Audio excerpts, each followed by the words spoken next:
Hello everybody, this is Digraj Singh Rajput. Welcome to Magnet Brains. इस video से एक नया चैप्टर स्टार्ट करने वाले हैं। क्लास 12th पॉलिटिकल साइंस का चैप्टर है challenges to and restoration of the Congress system. देखिए, challenges to restoration of and the Congress system. अब देखो, ये चैप्टर जो है ना, आपको मल्टीपल डायमेंशन पे मल्टीपल चीजें दिखाने वाला है, ठीक। और उसी के साथ साथ में आप देखोगे तो इस चैप्टर का नाम भी बदल दिया है। अगर आप नए सर्कुलर के थ्रू जाते हो तो चैप्टर का नाम क्या हो गया? Parties and the party system in India. अब थीम वही रहने वाली है। आप जो टॉपिक्स पढ़ेंगे तो मैं आपको कनेक्ट करवा देता हूं कि किस तरह से पढ़ना है चीजों को। ये जो नाम बदला है तो नाम बदलने से कुछ बहुत ज्यादा चेंज नहीं आए, ठीक है। चीजें किस तरह से समझना है वो क्लियर कर लेते पहले। तो अगर पार्टीज की अगर बात करें तो पार्टीज यहाँ पे कौन सी है? न्यू ईयर वाली नहीं है ये जो पार्टीज हैं पॉलिटिकल पार्टीज हैं। तो पॉलिटिकल पार्टीज में क्या है? नो डाउट आप क्या करेंगे? कांग्रेस सिस्टम को नहीं छोड़ सकते हो। कांग्रेस सिस्टम क्या है? तो वो जो कांग्रेस का डोमिनेंस रहा इंडिपेंडेंस के बाद में वो पढ़ेंगे। अब चैलेंजेस टू, अब कांग्रेस सिस्टम को अगर कोई चैलेंज करता तो मल्टीपल दूसरी पार्टीज आ जाएगी। तो इन जनरल जो चैप्टर का नाम बदला गया और पार्टीज किया गया है ना, तो इसमें आप मल्टीपल पॉलिटिकल पार्टीज जो इंडियन पॉलिटिक्स सिंस इंडिपेंडेंस, ठीक है, इंडियन पॉलिटिक्स सिंस इंडिपेंडेंस जितनी भी पॉलिटिकल पार्टीज ने इंपॉर्टेंट रोल प्ले किया है उनके बारे में पढ़ेंगे इस चैप्टर में, ठीक है, उनके बारे में पढ़ेंगे। और साथ ही साथ पार्टी सिस्टम इन इंडिया, तो पार्टी सिस्टम्स इन इंडिया में आप मल्टी पार्टी सिस्टम क्या होता है जो एडिशनल टॉपिक है। तो कंफ्यूजन नहीं रखना है, इस वीडियो में हम वही क्लियर करेंगे कि हम क्या क्या पढ़ने वाले हैं, कौन कौन से टॉपिक्स, और आखिरकार चैप्टर की थीम क्या है। अब देखो, अगर आप बुक के हिसाब से जाते हैं तो क्या लिखा है? Challenges to and restoration of. Challenges to मतलब क्या है कि जो कांग्रेस का डोमिनेंस रहा है, कब तक? तो कांग्रेस का डोमिनेंस जैसे हम चैप्टर 2 से अगर कनेक्ट करें, देखो ये चैप्टर 2 की चीजें चैप्टर 5 पे हमने छलांग लगाई है। क्यों लगाई है वो भी समझाता हूं। तो अगर हम जैसे देखें तो कांग्रेस का एक डोमिनेंस रहा है कब तक? तो 1967 इस टाइम पीरियड तक क्या रहा है? कांग्रेस का डोमिनेशन रहा है, ठीक है, वन पार्टी डोमिनेंस रहा है। या फिर इस टाइम पीरियड को क्या कहा गया है? कांग्रेस सिस्टम कहा गया है पूरा का पूरा, ठीक है। कांग्रेस एक हेजेमोनिक पार्टी की तरह यहां पे रही है। फिर क्या होता है कांग्रेस को, लेकिन 67 के बाद में आने लगते हैं चैलेंजेस। कैसे चैलेंजेस आने लगते हैं? तो किस किस तरह से चैलेंज आया? सबसे पहले आप देखोगे कि लीडरशिप जो चेंज होती है वो एक बड़ा चैलेंज एक तरह से निकल के आता है कांग्रेस पार्टी के सामने। तो लीडरशिप कैसे चेंज हुई थी, क्या चैलेंज था, वो हम यहां डिस्कस करेंगे, ठीक है। उसी के साथ साथ क्या है कि कांग्रेस जो है डुअल फ्रंट पे चैलेंज फेस करती है। It faced challenges from the opposition.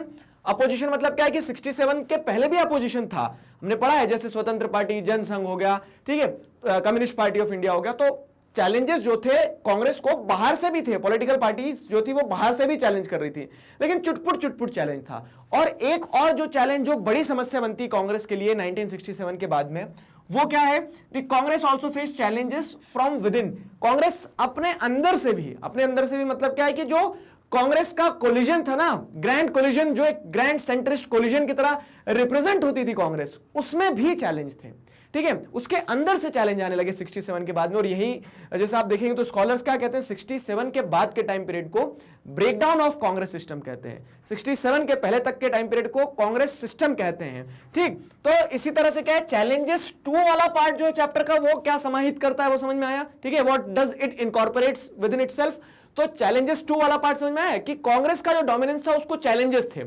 अब आप देखोगे रिस्टोरेशन ऑफ, तो चैप्टर में एक पार्ट ये भी है कि कांग्रेस जो है ना, तो कांग्रेस ने डुबकी लगाई, लेकिन वो डुबकी लगा के बाहर भी निकली, ठीक है। तो restoration and overcoming these challenges. तो चैप्टर का एक पार्ट ये भी है कि रिस्टोरेशन जो है, कांग्रेस का रिस्टोरेशन भी हुआ है, ठीक है। कांग्रेस ने अपने आप को क्या किया है, आप जैसे देखेंगे तो कांग्रेस री इमर्ज भी हुई है, तो रिस्टोर अपने आप को कैसे किया? तो आप जैसे एक चीज बता दो मैं आपको, 67 से 71 तक, ठीक है, 1971 तक चैलेंजेस फेस किए कांग्रेस ने, स्प्लिट्स आते हैं, सारी चीजें आती है, लेकिन 78 के बाद में एक बार फिर से क्या, एक विकराल रूप लेके रिस्टोर करती है कांग्रेस, ठीक है। कांग्रेस आर जो बनेगी अभी, कांग्रेस आर क्या है, कांग्रेस ओ क्या है, ये सारे जो कंफ्यूजन है ना आपके इस चैप्टर में क्लियर हो जाएंगे। तो वो री इमर्ज होती है कांग्रेस आर के रूप में, फाइन, कांग्रेस आर के रूप में री इमर्ज होती है। तो वो भी हम देखेंगे कि restoration and overcoming these challenges, ठीक। अब ये चैप्टर 2 से 5 क्यों लिखा है मैंने? तो अब देखो, मेरा सबसे इंपॉर्टेंट काम जो होता है ना, आप सब पढ़ सकते हो, एनसीईआरटी अपने अपने मन से पढ़ लोगे, अपने अपने हिसाब से नंबर भी ले आओगे, सारा सब कुछ कर लोगे।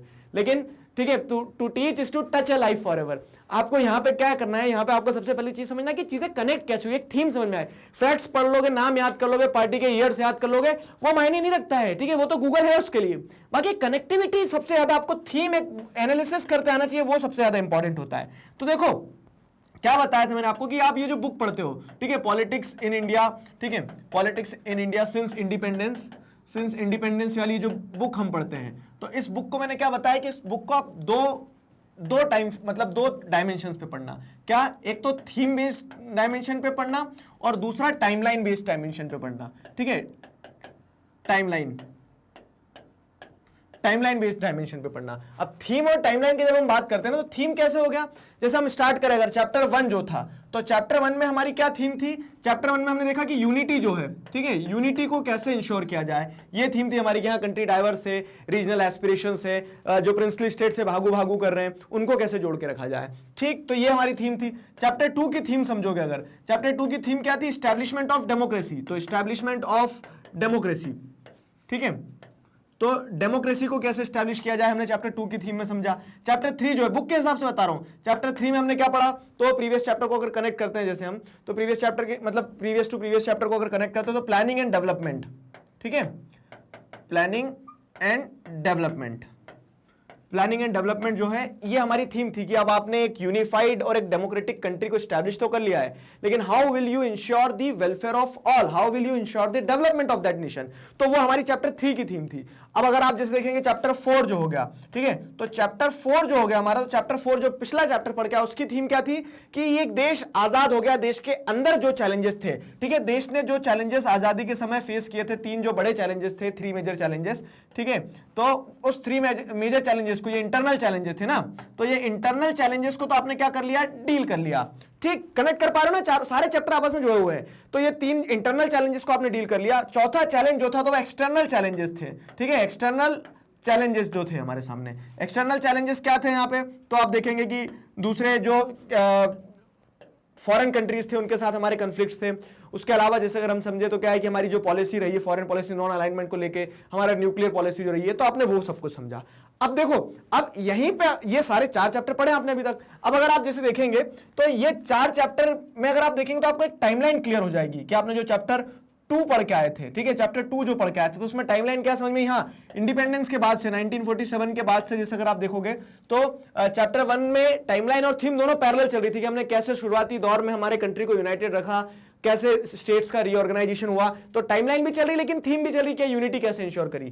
चैप्टर 2 में आपने क्या 1947 से 1967, ठीक है, ये जो वन पार्टी डोमिनेंस जो था, ठीक है, वन पार्टी डोमिनेंस जो था वो चीज समझी आपने कि हाँ एक पार्टी का क्या रहा है, डोमिनेंस रहा है। उस पार्ट पे आपने चीजों को समझा, कहां पे, उस पार्ट पे आपने चीजों को समझा चैप्टर 2 में। अब चैप्टर 3 और 4 जो है, तो वन पार्टी डोमिनेंस के टाइम पे ही आपका प्लानिंग एंड डेवलपमेंट के 3-5 ईयर प्लान्स, वो सारी चीजें पढ़ ली आपने, ठीक है, तो टाइमलाइन भी पैरेलल चल रही है। अब जो मैं आपको 2 से 5 कनेक्ट करवा रहा हूं ना, तो 2 से 5 इसलिए कनेक्ट करवा रहा हूं, ये जो यहां पे हमने जैसे अगर आप देखेंगे तो यहां पे हमने जो ये लिखा है चैप्टर 2 से चैप्टर 5 सीधे आ गए हम। तो चैप्टर 2 से 5 कैसे आ गए कि अगर आप थीम को छोड़ दो 1 मिनट के लिए, छोड़ना नहीं है लेकिन 1 मिनट के लिए अगर छोड़ दो आप थीम को, तो क्या है कि जो टाइमलाइन वाली स्टोरी है कि 47 से 67 तक जो वन पार्टी डोमिनेंस रहा है, कांग्रेस डोमिनेंस रहा है, वो कांग्रेस का ब्रेकडाउन चालू होता है 67 के बाद में, ठीक है। तो ब्रेकडाउन कब होगा, जब चैलेंजेस आएंगे कांग्रेस को, तो चैलेंजेस 2 मतलब कि कांग्रेस ने जो चैलेंजेस फेस किए, कब किए, 67 के बाद में। तो अब आप जो टाइमलाइन पे चैप्टर पढ़ने वाले हैं वो 1967 से कहां तक पढ़ोगे, 1967 से आप वो चैप्टर पढ़ना चालू करोगे और 1967 से कहां तक पढ़ेंगे, 1971 तक, ठीक है, 1971 तक पढ़ेंगे हम। 71 तक पढ़ेंगे नहीं, इसके आगे भी एक्सटेंड करेंगे। जैसे आप देखोगे तो 71 से क्या होता है, 71 से फिर 77 जो वाला टाइम पीरियड रहता है, तो कांग्रेस अपने आप को रिस्टोर कर लेती है। रिस्टोर करना मतलब कि कांग्रेस का ब्रेकडाउन होता है, चैलेंजेस फेस करती है कांग्रेस, लेकिन उन चैलेंजेस को ओवरकम करके वो और मजबूती से निकल के आती है कांग्रेस, ठीक है। तो वो जो टाइम फ्रेम रहने वाला आपका 67 से 77, अगले 10 साल जो है, आपने जो टाइमलाइन फ्रेम पे अगर आप बुक को समझ रहे हो तो अगले 10 साल जो है आपके इस चैप्टर में पूरा आप पढ़ने वाले हैं, ठीक है। इसके बाद में और फिर आगे की स्टोरी कि किस तरह से डेमोक्रेटिक रिसर्जेंस होती है, मतलब किस तरह से 77 के बाद में कांग्रेस खत्म होती है पूरी तरह से। कांग्रेस पूरी तरह से खत्म होती है मतलब क्या है कि कांग्रेस के अलावा दूसरी पॉलिटिकल पार्टीज नेशनल लेवल पे इंपॉर्टेंट रोल प्ले करती है, वो आप अगले चैप्टर में थीम पढ़ोगे। तो ऐसे थीम को कनेक्ट करना सबसे ज्यादा जरूरी है। इतनी चीजें समझ में आई। स्क्रीनशॉट अगर आप लेना चाह रहे हो, मतलब आराम से रुक के चिंतन मनन करते हुए क्या है आप इस चीज पे सोच सकते हो कि हाँ कि क्या आखिरकार पिक्चर चल कैसी रही है। इतनी चीजें क्लियर है। तो ये हमने क्या है, ये मतलब आप जिसे देखोगे तो थीम जो चली आ रही है हमारी पूरी बुक की, वो हमने आपको बताई है। चलो तो अब वापस आते हैं हम कहां पे, अब वापस आते हैं हम यहाँ पे, ठीक है। तो इस तरह से ये क्या है, मैंने आपको थीम कनेक्ट करवा दी और आशा करता हूं यह आपको समझ में आया। ये समझ में आया तो सारी चीजें समझ में आ गई है। हम वही पढ़ने वाले कि कांग्रेस सिस्टम जो था उसको क्या चैलेंजेस आते हैं, ठीक है, किस तरह से उन चैलेंजेस को ओवरकम करता है कांग्रेस सिस्टम। और आप अगर जैसे अब थोड़ा सा यहाँ पे एक और चीज कनेक्ट करोगे तो वो क्या है, ये रहा कि चैप्टर का नाम बदल के अब क्या कर दिया, parties and party system in India कर दिया है। इसमें क्या लिखा है, कांग्रेस सिस्टम, ठीक है, कांग्रेस सिस्टम। और आप सिलेबस के हिसाब से देखोगे तो 1 2 3 4th नंबर का चैप्टर है, बुक में 5th नंबर का चैप्टर है, ठीक है। तो बुक में एक चैप्टर, मतलब एक चैप्टर कौन सा गायब हुआ है यहाँ पे, तो अगर आपको यहाँ ध्यान हो जो बीच में हमने चैप्टर पढ़ा था कौन सा, वन पार्टी डोमिनेंस का। वन पार्टी डोमिनेंस मतलब क्या है, कांग्रेस सिस्टम का पार्ट हो गया वो। तो वही कांग्रेस सिस्टम का टॉपिक देखो यहाँ ऐड हो गया। तो चैप्टर 2 चाहे सिलेबस से हट गया हो वो, ठीक है, सिलेबस से हट गया हो, लेकिन उसकी सिग्निफिकेंस तो यहाँ भी आ गई ना।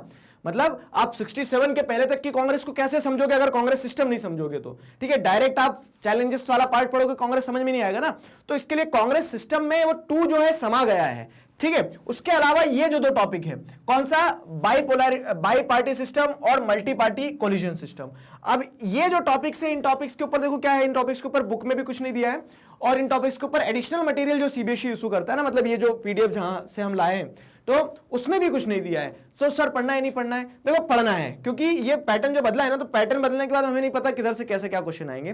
तो हम ये अप्रोच रखेंगे कि हाँ हम सब पढ़ेंगे, तो उससे क्या रहेगा कहीं से भी पूछ लो, अब चिंता नहीं है। तो यहाँ पे बाय पार्टी सिस्टम और मल्टी पार्टी कोलिजन सिस्टम जो, तो इस पे एक वीडियो में आपको बता दूंगा। सिंपल है ये कि बाय पार्टी सिस्टम अगर जैसे चाहे तो ये यही बता दे। बाय पार्टी सिस्टम मतलब क्या है कि जहां 2 पार्टी का डोमिनेंस होता है। तो आज जैसे, मतलब आज नहीं कहेंगे हम इसे, कब कहेंगे, 2004 के बाद से अगर आप पॉलिटिक्स को देखोगे 2004 या फिर 2014 के इलेक्शंस में आप देखोगे तो वो बाय पार्टी सिस्टम वाला थोड़ा सा आपको क्या देखने को मिलेगा, टच देखने को मिलेगा कि 2 पार्टी डोमिनेट कर रही हो। और मल्टी पार्टी कोलिजन सिस्टम में मल्टीपल पार्टीज क्या कर रही है, कोलिजन में आ रही है। तो ये 77 के बाद का एरा है, ठीक है। तो यहां पे अगर आप चाहें तो अगला चैप्टर जो आप पढ़ेंगे ना, मल्टी पार्टी कोलिजन सिस्टम, ये मल्टी पार्टी कोलिजन सिस्टम वहां कवर हो जाएगा। तो बेसिकली क्या है, इस चीज पे वीडियो बनाने की इसलिए जरूरत नहीं है कि मल्टी पार्टी कोलिजन सिस्टम जो अगला चैप्टर में आप पढ़ोगे ही पढ़ोगे। बाय पार्टी सिस्टम जो है, बाय पार्टी सिस्टम मतलब सिंपल 2 पार्टीज के बीच में जो कंटेस्ट, मतलब एक तरह से डेमोक्रेटिक क्या चल रहा है, डेमोक्रेटिक कॉम्पिटिशन चल रहा है। फिर भी एक वीडियो में कवर कर देंगे एडिशनल टॉपिक में, बाय पार्टी सिस्टम और मल्टी पार्टी कोलिजन सिस्टम क्या होता है, क्योंकि आप आगे आने वाले चैप्टर्स में पढ़ोगे इस चीज को। क्लियर। अब इस चैप्टर में क्या पढ़ने वाले सर, बेसिकली ये बताओ। तो देखो इस चैप्टर में हम क्या पढ़ेंगे, इस चैप्टर में पढ़ेंगे challenge of political succession, challenge of political succession. अब इसे अलग अलग ना पढ़ते हो, एक साथ ही पढ़ेंगे क्योंकि टॉपिक इंटरलिंक्ड है। क्या होता है कि कांग्रेस का ब्रेकडाउन जो स्टार्ट हुआ ना 67 में, तो वो रातों रात स्टार्ट नहीं हुआ। कांग्रेस के ब्रेकडाउन में एक सबसे बड़ी समस्या ये थी कि लीडर्स जो रहते हैं, तो कोई भी मतलब लीडर्स ऐसे नहीं है कि स्टैब्लिश्ड है कि हाँ वो कभी उनकी डेथ नहीं होगी या फिर वो लीडर जो है तो वो हमेशा ही जीवन भर रहने वाले हैं, ठीक है। एक लीडर के जाने के बाद में सवाल ये आता है हुज नेक्स्ट, ठीक है। तो हुज नेक्स्ट में क्या होता है कि एक तरह से एक वॉइड बन जाता है ना, एक खाली क्या बन जाता है, स्पेस बन जाता है कि अब कौन कमान संभालेगा। तो पॉलिटिकल सक्सेशन का जो चैलेंज रहा उसने कहीं ना कहीं कांग्रेस को वीक किया। जवाहरलाल नेहरू जब तक लीडर रहे, जैसे अगर आप देखोगे तो 52 से 64 तक उनकी डेथ नहीं होती, उस टाइम पीरियड तक वो क्या रहते हैं, एक तरफा लीडर रहते हैं। मतलब ऐसा कि हाँ अब उनके भी कह सकते हैं कि क्या थे, उनके भी अल्टरनेटिव्स थे, लेकिन उनके अल्टरनेटिव्स खुद बोल देते थे कि चलो ठीक है, सर्वसहमति से जवाहरलाल नेहरू चाह रहे हैं प्राइम मिनिस्टर बनना, आप बन जाओ। तो वहां पे क्या है कि किसी प्रकार की बैटल ऑफ सक्सेशन नहीं थी। लेकिन जवाहरलाल नेहरू के जाने के बाद में क्या है कि पार्टी जो है ना, तो पार्टी फिर क्या होने लगती है, पार्टी में डिफरेंस ऑफ ओपिनियन क्रिएट होने लगते हैं। तो वो चैलेंजेस ऑफ सक्सेशन में देखते हैं कि किस तरह से जवाहरलाल नेहरू के पास शास्त्री, लाल बहादुर शास्त्री के पास पावर आती है, लाल बहादुर शास्त्री के बाद में आप देखते हैं कैसे इंदिरा गांधी के पास पावर आती है। तो ये पूरा जो सिनेरियो है, तीनों टॉपिक्स हम एक ही वीडियो में पढ़ेंगे। चैलेंजेस ऑफ पॉलिटिकल सक्सेशन यहां पे समझेंगे हम। फिर क्या है, फिर 4th general election, the breakdown of Congress system. मतलब यहां पे क्या होता है, कांग्रेस की सीटें कम आती है, नेशनल लेवल पे भी, स्टेट लेवल पे भी। तो जो कांग्रेस की डोमिनेंस अभी तक देखते आ रहे थे आप 3rd जनरल इलेक्शन तक, वो 4th जनरल इलेक्शन में क्या है, कम हो जाती है। क्यों कम होती है, तो कम होने के पीछे या फिर कांग्रेस की डोमिनेंस जो है, ठीक है, उसके ऊपर जो क्वेश्चन मार्क लगता तो उसका कंटेक्स्ट क्या था, इलेक्शन किस स्थिति में हो रहे थे, यह समझना भी जरूरी है। लीडर्स बदल गए, लीडर्स बदलने के साथ साथ में देश भी बदल गया। 65 की वॉर, 62 की वॉर, इकोनॉमिक क्राइसिस, ठीक है, जो 5 ईयर प्लान, अब देखो ऐसे कनेक्ट करो, प्लानिंग एंड डेवलपमेंट चैप्टर में आपने क्या पढ़ा था, 5 ईयर प्लान जो ला रहे थे तो 67 तक आते आते एकदम क्या हो गए थे, फुस हो गए थे 5 ईयर प्लान। तो वो कंटेक्स्ट क्या था इलेक्शन का, वो चीज समझने वाली है। नॉन कांग्रेसिज्म, ठीक है, नॉन कांग्रेसिज्म मतलब क्या है कि जो अपोजिशन पार्टीज अभी तक क्या है कांग्रेस के सामने, मैंने क्या बताया कि जब कांग्रेस की डोमिनेंस थी ना उस समय पे अपोजिशन पार्टी क्या थी, बच्चों की तरह थी, छोटे छोटे, ठीक है, देवर इन दी बडिंग स्टेज। लेकिन अब क्या होता है कि जब Congress power is like seesaw, simple सा खेले सीसॉ समझते हो ना, एक नीचे जाता दूसरा ऊपर आता है, इधर वाला नीचे जाएगा इधर वाला ऊपर आएगा। तो जब कांग्रेस कमजोर होती दिख रही है तो जो नॉन कांग्रेस पार्टीज थी ना वो क्या होंगी, बढ़ेगी। तो वो नॉन कांग्रेसिज्म जो है वो समझेंगे। इलेक्टोरल वर्डिक्ट, फिर इलेक्शन में आखिरकार जो चिंता थी कि कांग्रेस कमजोर हुई, वो चिंता क्या होती है, रिफ्लेक्ट होती है। इलेक्टोरल वर्डिक्ट में हम देखेंगे कैसे कांग्रेस की सीटें कम आती है। कोलिजन सिस्टम चलता है, कोलिजन सिस्टम मतलब क्या है, तो कोलिजन सिस्टम में जैसे आप देखोगे कि यहां पे अब क्या हो रहा है, किसी को क्लियर मेजोरिटी नहीं मिल रही है तो सब पकड़ पकड़ के क्या साथी बना रहे हैं और सरकार बना रहे हैं। अब उसमें क्या होता है, डिफेक्शन का नया फिनोमिना निकल के आता है कि दल बदल बहुत हो रहे हैं। आयाराम गयाराम वाली जो कहानी है वो हम यहाँ पे पढ़ेंगे, या आयाराम गयाराम आया कहां से है, ठीक है, वो चीज क्या करेंगे हम इस पार्ट पे पढ़ेंगे, डिफेक्शन वाले पार्ट पे, इस टॉपिक में पढ़ेंगे। तो इस तरह से क्या है कि फोर्थ जनरल इलेक्शन को हम अलग अलग पार्ट में, एक एक पार्ट में समझेंगे अच्छी तरह से कि फोर्थ जनरल इलेक्शन ने किस तरह से प्रूव किया कि yes Congress was facing challenges, ठीक है। चैलेंज ऑफ सक्सेशन एक साथ करेंगे, फिर इनको अलग अलग करेंगे।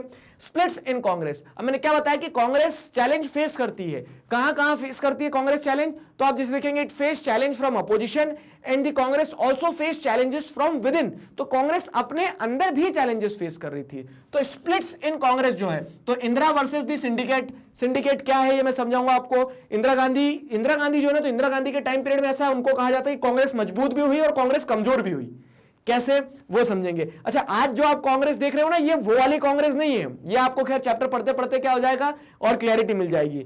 प्रेसिडेंशियल इलेक्शन ऑफ 1969, और ये क्या होता है, देखो अभी तक क्या है कि कांग्रेस के अंदर आप देखोगे तो इंटरनल रिफ्ट बढ़ती चली जा रही थी, लेकिन वो इंटरनल रिफ्ट जो है खुल के सामने कब आती है, 1969 के प्रेसिडेंशियल इलेक्शन में, ठीक है। वीवी गिरी और आई गेस नीलम संजीवा रेड्डी जो है उनके बीच में आपको क्या देखने को मिलेगा, एक बैटल देखने को मिलेगी प्रेसिडेंशियलशिप को लेकर, ठीक है। तो वो प्रेसिडेंशियल इलेक्शन भी बहुत कुछ हमें बताता है उस समय के पार्टी पॉलिटिक्स के बारे में, क्लियर। अब अबोलिशन ऑफ प्रीवी पर्स, ठीक, ये एक एडिशनल टॉपिक है, बॉक्स में, लेकिन मैं समझाऊंगा कि किस तरह से जो गवर्नमेंट है तो गवर्नमेंट का स्टैंड शिफ्ट होता दिख रहा है। ये कहां से मिला प्रीवी पर्स, अगर आप ध्यान करोगे तो चैप्टर 1 में हमने पढ़ा था कि प्रिंसली स्टेट्स को जब जोड़ा जा रहा था तो क्या बोला था प्रिंसली स्टेट से कि भैया आप इंडियन यूनियन का पार्ट बनोगे, हम आपको क्या देंगे, बेनिफिट्स देंगे, हम आपको पेंशन देंगे, हम आपको क्या देंगे, फंड देंगे, आप राजा महाराजा रहोगे, आप अपने ठाट से रहना, ठीक है, गवर्नमेंट आपका ध्यान रखेगी। तो जो गवर्नमेंट आपका ध्यान रखेगी कब बोला था, 1947 में, किस टाइम पीरियड में, कि आ जाओ हम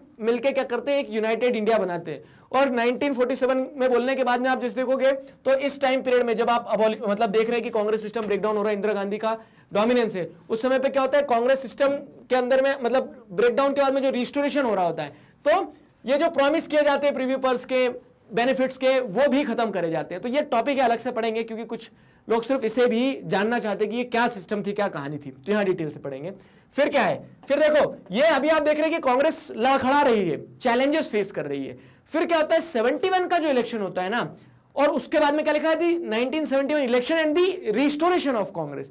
71 के इलेक्शन के बाद में कांग्रेस रिस्टोर होकर आती है, अपने आप को वापस से एकजुट करती है, ठीक है, रिचार्ज होकर आती है। ऐसा क्या होता है, तो जो दी कंटेस्ट समझेंगे कि इलेक्शन 71 का किस ग्राउंड पे लड़ा गया। इनफैक्ट आप देखोगे तो 71 से पहले स्प्लिट हो जाती है कांग्रेस, ठीक है, कांग्रेस ओ कांग्रेस आर क्या है वो समझाऊंगा मैं आपको।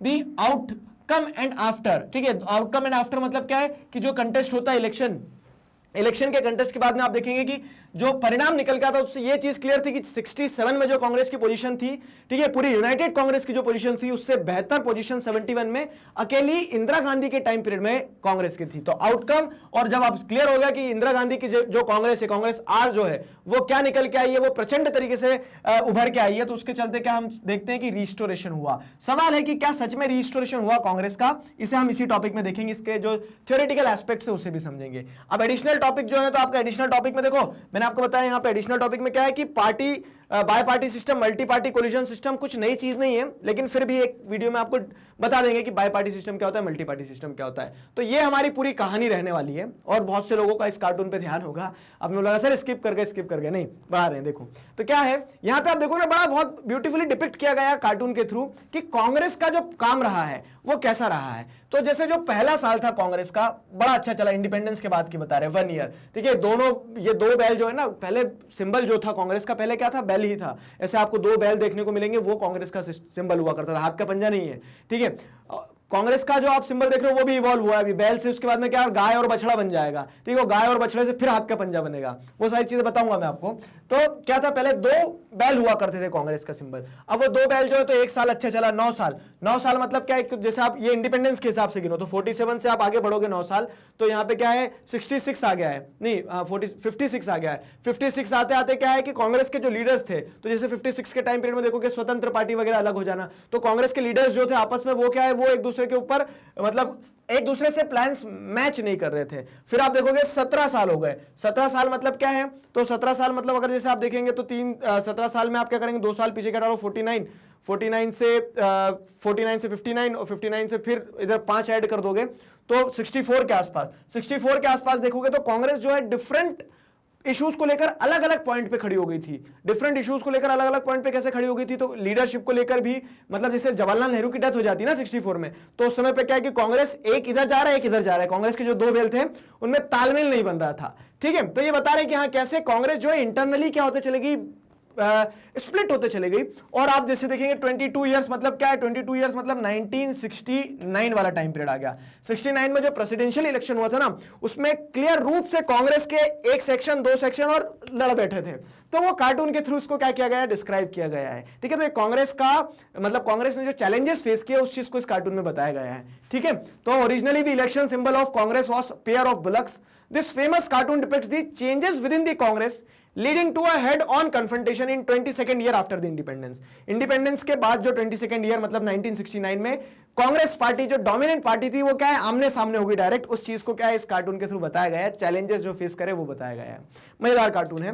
तो अब मैं आपसे ये एक्सपेक्ट करता हूं कि आपको थीम समझ में आ गई है, सारे टॉपिक समझ में आ गए कि हम क्या क्या पढ़ने वाले हैं। ठीक है, इतना समझ में आ गया।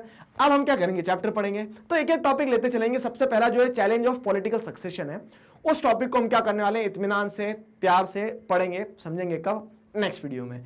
तो यहां तक ये पूरी कहानी थी। अब एक इंपॉर्टेंट चीज कि मैग्नेट ब्रेन्स पर इसी तरह से सभी वीडियो लेक्चर्स अवेलेबल हैं। ठीक है, इन सारे वीडियो लेक्चर्स को आप यूट्यूब चैनल पर देख सकते हैं।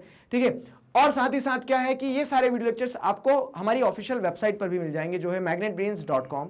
करना क्या होगा, सिंपल magnetbrains.com सर्च कीजिए, आपके सामने एक वेबसाइट आएगी, उस पर क्लिक करेंगे तो कुछ इस तरह का इंटरफेस खुलेगा। ठीक है, कुछ इस तरह का इंटरफेस खुलेगा, उसमें सारी क्लासेस होंगी। ठीक है, 12th 11th 12th 9th आप जिस भी क्लास में है, तो आपको क्या करना है, आपको अपनी क्लास सेलेक्ट करना है।